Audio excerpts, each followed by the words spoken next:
Hello, can everyone hear me? Perfect. Hi, I'm Jess. I'm Managing Director of Precis. We are a technology-enabled digital marketing agency, and we connect the dots between creative, media, and data. And today I'm joined with my fantastic panel. So we're joined with Venetia, who's Head of Digital at Monsoon, Accessorize, arguably some of the most iconic high street brands we have in the UK. Christian is Managing Marketing Director, my apologies, at TheFork, which is the largest restaurant booking app in Europe. And Sahil is agency partner at Meta. We all know who Meta are, but he brings today the perspective of the publisher to this conversation. We're here to talk about how consumer discovery is changing in the age of AI. And given we're short on time, we will jump straight in. So Venetia, starting with you. Huge iconic brands, a lot of brand recognition. Do you think that changes how new customers are finding you? Yeah, definitely. I think that our brand recognition undeniably helps consumers find us, especially when you think about Accessorize, which is a huge brand with so many stores. But I think the reality is that we play in verticals that are very competitive, which we don't own, like a lot of brands. And we also push into very competitive categories. And so I think relying on that brand recognition won't really do what we need it to do in terms of the shifts in discovery. When you think about a consumer, right, they might know you, but that doesn't mean that they're choosing to buy from you. And so therefore, our focus from our media looking forward is really about how we can earn that kind of attention versus just assume that we have it. Interesting. And Christian, it's fair to say that whilst TheFork is big in Europe, it may not be as big in the UK. Do you see market differences between how consumers discover you? Yeah, absolutely. So if you're in Italy, Spain, France, or Portugal, pretty much every restaurant works with us. It's ingrained in how people book restaurants. Whereas in the UK, say the Netherlands or Germany, we're still a growing brand, and because of that, we have fundamentally different challenges. It used to be the case that we could really rely on just having maximum visibility on, say, SEO or SCM for the discovery category, intent category, and we were sorted. Because that landscape's changed so much, in a market like the UK where we don't have that brand recognition, it's a completely different game for us now. We sort of hear that a lot. You know, search is slowly dying. Is it something that you're seeing? Venetia, we'll start with you again at Monsoon Accessorize. Like, how is your media mix changing? Yeah, I would say we haven't yet seen a dramatic shift in our media mix. We do feel like there is generally a feeling that our search is softening, and that is a sentiment that has been reflected back at me by my peers. So we're trying to take a proactive approach to address that softening, and we're doing it brand by brand, thinking about like those individual needs of the customers. So for Monsoon Kidswear, we're really focusing in on digital PR and showing up in parent-led forums. So we're meeting people with high context, very relevant content. For Monsoon Ladies, we literally set out with one goal this year, which was make social work harder for us, investing into community and diversifying our content, and the results have been significant from that focus. And then for Accessorize, we're actually exploring TikTok commerce at the moment and all of the bells and whistles that go with that. It really fits from kind of a company point of view when you're thinking about the price point and the product, and hopefully will help us lean into kind of the rising social search trend and mitigate any reduced visibility from search softening. Nice. And Christian, same question to you. Yeah, I'd argue it's changed enormously. I mean, with the change of discovery, there's 4 points where we're really trying to experiment with the change. So one is, the main question is, where in that discovery journey are you inserting yourself? So earlier this year, we announced a partnership with OpenAI for their operator AI agent, where if you look for a restaurant and you want to book it through their operator agent, you now book that with us. So we're trying to insert ourselves at the start of the journey. The second point is, do we shift our SEO strategy to produce content that is quoted or used by large language models? Really hard to figure that one out because there's a lot of trial and error, and we still really haven't mastered that. The third one is, we can't forget about our SEM and SEO, because even though it's a changing or arguably a dying channel, it still delivers a lot of our revenue, a lot of our bookings. So how do you manage a channel that you feel is dying or changing? But the last one, which I say is most critical for us, is everybody's talking about, like social is the new search and that's changing, but we have genuinely noticed that. We've massively shifted towards organic social content in a high volume level, and we've noticed a significant uptick in our direct traffic, our branded traffic and so forth as an immediate consequence of that. That's interesting. So that kind of comes around to measurement, which we'll touch on a little bit later. But Sahil, I'm curious, How is Meta sort of leaning into that AI and the changes in like algorithmic discovery? I mean, it's reflective of what we've seen across these two partners here today. So Venetia was talking about the fact that attention has changed. We have to focus on native creative that's specific. And we're also touching upon the fact that different markets have different requirements. So from their perspective, we're talking about the what. But from our perspective as the platform, we're looking at the why. What is the underlying factor that's driving it? And that's down to two things. One is the shift from the social graph to the discovery engine. So it's very likely all of you here have opened up like TikTok, Instagram Reels, and you are being thrown loads of different content very quickly. And what's essentially happening here is we are rebuilding the persona based off of the content that you consume. We are trying to figure out what engages with you, not by audience targeting, but by the creative that you are shown. The second thing is down to artificial intelligence. Because of the acceleration in the type of artificial intelligence we are putting to the platform, there's an ask right now of all of you to start uploading more creative with more volume and more diversity.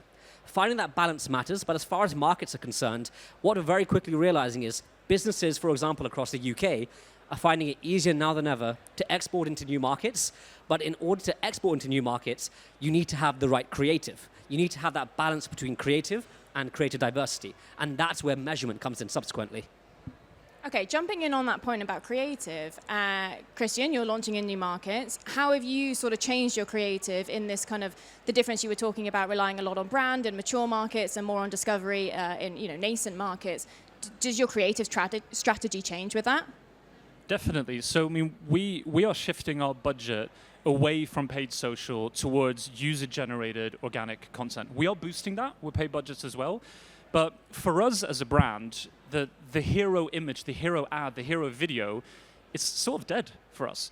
Kind of like you were saying, I mean, we're going for a much higher volume of organic user-generated or influencer-generated content, so that we know that we can have the content there should people be looking, should people discovering. I don't know which of that content is going to work, but I know that I've got enough of it that some of it will work. And then Venetia, similar question. I imagine you've got kind of strong brand guidelines. How does that impact kind of what you're doing with creatives? Yeah, to be honest, we've been working on throwing those guidelines out the window a little bit. And we've spent the last 12 months really focusing on moving away from like bottom of funnel, feed-based ads, campaign content, which we all know doesn't really work in the new age of social, right? And towards diverse creative types. And that is just thinking about like lo-fi, social first, UGC partnerships attached to actual product collections as well. And the impact has been substantial. Meta is actually our highest growth channel for our Monsoon ladies wear brand now. And the single biggest unlock to that was really about building kind of a culture of test and learn into our teams, but not just our digital marketing team, but also kind of our creative shoot and content teams as well. And it's interesting you say that Meta is now like your fastest growing channel. I imagine many of the audience here can sympathize that it's a bit hard to measure Meta and other kind of non-traditional channels. How do you tackle that challenge internally?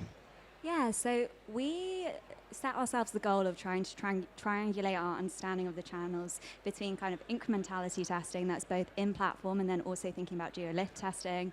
We've got MTA as well, and we're currently in the process of building out our M, and that's kind of the tech stack that we use to push forward in terms of how we allocate budgets. I think long-term, we're going to think about more proxy soft metrics to help guide, so that's social listening or share of search, but that's our basic fundamental baseline. Nice. And Christian, similar story at TheFork, or have you tackled this in a different way? I mean, to be honest, we struggle with this. It's really, really difficult. And if anybody in the audience actually has figured this out, I'd love to hear it, because it's a pain in my ass, to be honest with you. What I'd love to have is an always-on budget with specifically designed tests where I can immediately measure incrementality, but that doesn't match the seasonality of my business. It doesn't match my user behavior. We measure what we can, we try to measure incrementality where we can and understand the different signals. But what's disrupting that a lot is that with all these changes to discovery and to search, it's not a fixed landscape. It could be that all of a sudden my SEO and paid searches have gone down for a month, and it's actually not because of user behavior, it's because Google's running a test on how they're displaying results. And sometimes I only know this after the fact. So we're trying to meet these changes, we're trying to address them, but we haven't figured out the one way to do it yet. Sahil, anything to add? Like, what would your recommendation for measurement be? It's kind of paradoxical, but from the clients and partners that I work with, I don't care where you put your budget as long as you have a good testing regimen with us. Because I believe that if you have a good testing framework, you measure through conversion lifts, incrementality tests, you triangulate through MMM, you use your own data sources. What you should find that if the test setup is correct, you're following all the best practices, naturally performance should naturally drift back onto the Meta family of apps. So what we're encouraging is not a closed garden approach. I think Meta's philosophy has definitely changed. We've become more open, more collaborative. And what we're saying now is leverage our best practices, move from one source of measurement to a suite of measurement, and invest accordingly. But measurement is not a one and done thing. It is now a full-time job, a full-time suite, and a full-time practice. You have to commit to this properly. Yeah, interesting. We're sort of seeing how the marketing team is evolving and less about kind of optimizing keywords and more, as you say, like data and creative activation. One thing that we're also seeing, you open LinkedIn or wherever, and I'm sure the audience here today will hit AI about 20 million times. It is a scary but exciting world to be in. How kind of internally you set up to navigate all of this change? Is it a mindset? Is it a structural thing? Or I don't know, maybe you're kind of paralyzed and you're not doing any change. So Christian, to you first. Well, one of the challenges we're facing there is that the moment we've done an update to our measurement, the moment we've done a change to our attribution model, it's already outdated. And I know there's never going to be a perfect one or an accurate one, but I feel like every time now, the moment we finish the work, we've got to start on the next one. So what we're trying to move towards is sort of an always-on approach for this, exactly as you're saying. That is a large organizational change. You were talking before about whether that's a change in like structures or whether it's a change in mindset. It is both. We are trying to adapt to those structures.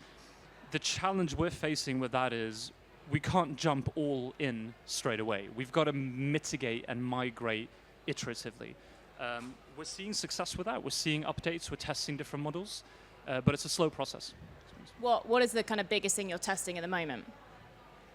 We mentioned, for instance, the OpenAI partnership, getting early in on that journey. How do you measure that as an impact?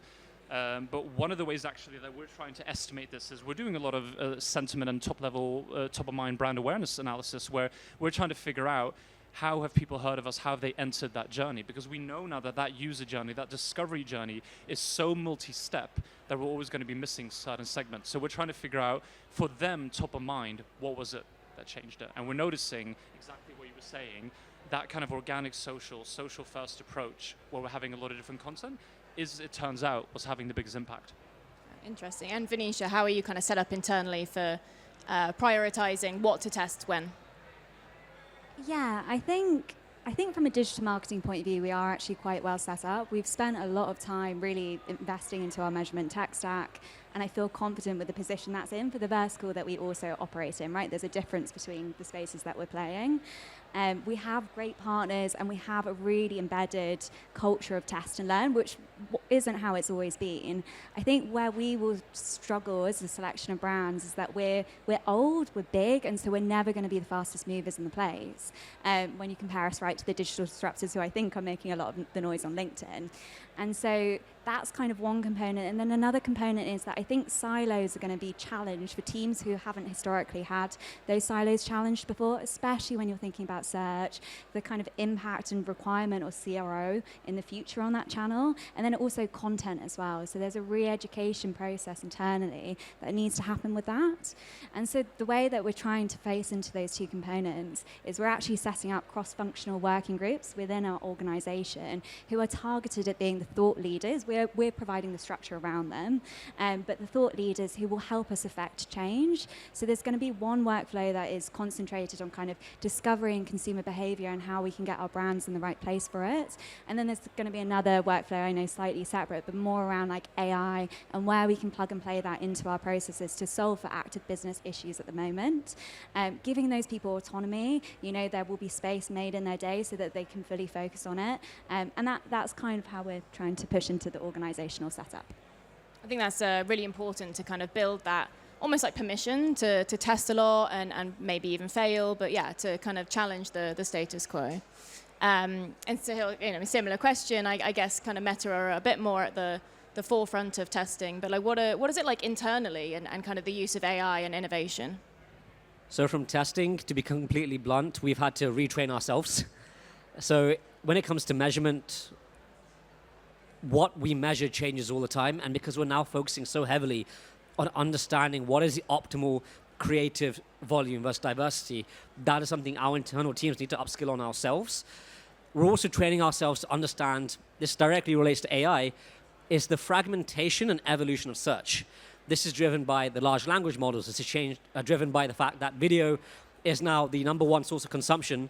I mean, it's even 50% of the time spent across Facebook and Reels.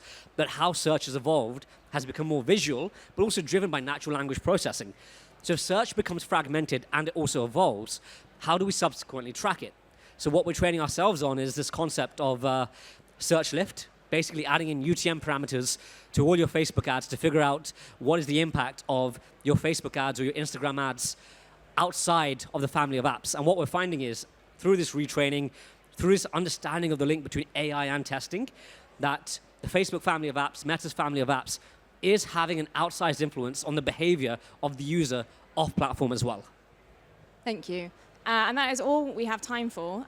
So please give it up for my amazing panelists here.